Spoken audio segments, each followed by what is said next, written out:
I always thought stories about people meeting the devil were just old wives' tales, cautionary warnings passed down to scare children. I never believed in any of it.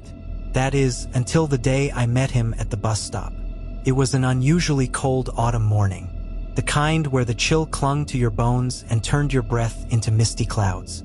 I stood at my usual bus stop, alone, as the sun barely peeked over the horizon. The streets were dead quiet, except for the occasional rustle of leaves blowing across the road. I checked my watch. The bus was running late, which wasn't entirely unusual. What was unusual was the man who suddenly appeared beside me. I hadn't heard footsteps, no rustling of leaves, just a silent presence. He was dressed in an old-fashioned suit, the kind you'd expect to see in black and white photos from the early 1900s. A wide-brimmed hat shadowed his face, but I could feel his eyes on me. There was something off about him, something I couldn't quite place. The air around him seemed different, thicker somehow, as if reality itself was bending in his presence. I glanced at him, trying to keep my distance without being obvious, but he didn't move.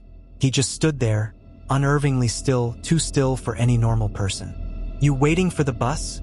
he asked suddenly, his voice smooth but cold, like a polished stone. I nodded, though my throat felt tight. There was something unsettling about his voice, like it carried more weight than it should. "Strange," he murmured, almost to himself. "You don't look like the kind of person who'd be standing at this stop today." I frowned. What did he mean by that? I didn't reply, just turned my gaze toward the empty road, praying the bus would come soon. Every second that passed felt like an eternity. "Do you know what day it is?" he asked, his voice now dripping with amusement. I looked at my phone, unsure of what he was getting at. "It's Thursday," I replied, trying to keep my voice steady. He chuckled softly, a sound that sent a shiver down my spine. No, not the day of the week. The day. You really don't know? Do you?" I felt a knot form in my stomach.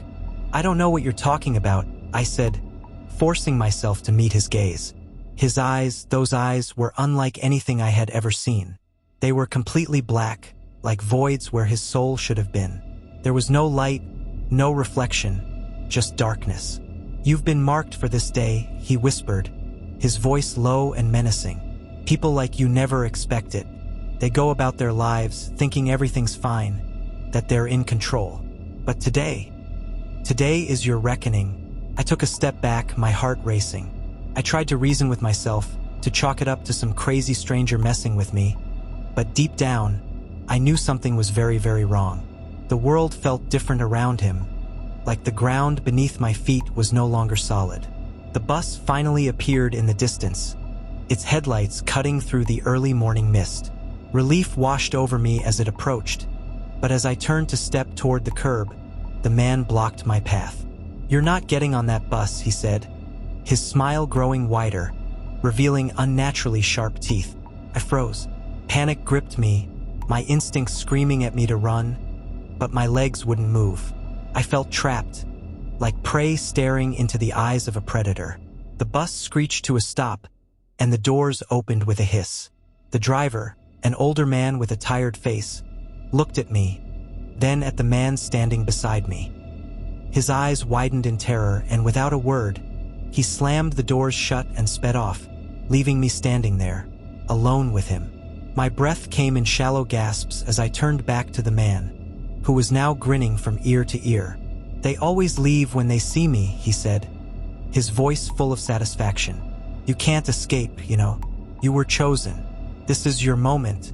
I stumbled backward, finally breaking free from my paralysis. I ran.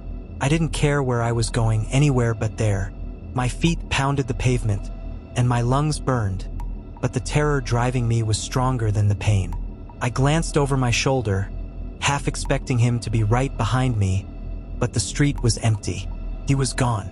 I didn't stop running until I was halfway across town, panting and shaking in front of a small diner. I collapsed onto a bench, trying to calm my racing heart. I pulled out my phone, desperate to make a call, but my hands trembled so badly I nearly dropped it. Before I could dial, a text message flashed across the screen. "You can run, but I'll always find you." We have unfinished business. The sender was unknown, but I didn't need to guess who it was. I knew. To this day, I never take the bus anymore. I can't. Every time I pass that stop, I feel the air thicken, the coldness creeping into my bones. I've moved across town, changed my routine, but I can still feel him, always lurking just out of sight, waiting for the day he'll finally come back to claim me. And when that day comes, I know there will be no running. Weeks passed, but the terror never left me. No matter where I went, no matter how many times I changed my route, I could feel him watching, waiting. I started seeing him in the shadows.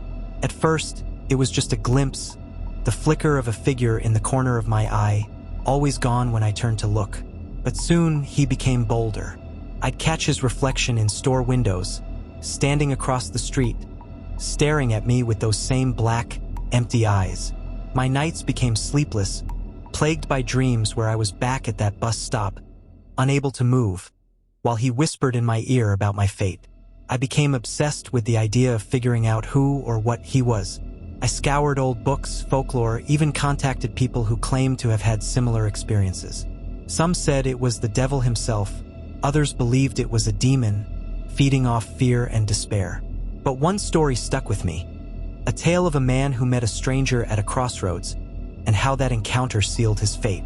The more I read, the more I realized that the man I met wasn't just a figment of my imagination. He was something ancient, something beyond understanding. And then, one evening, I found the answer I dreaded most. There's no escaping a deal you didn't even know you made. Last night, I saw him again. This time, he was standing right outside my window.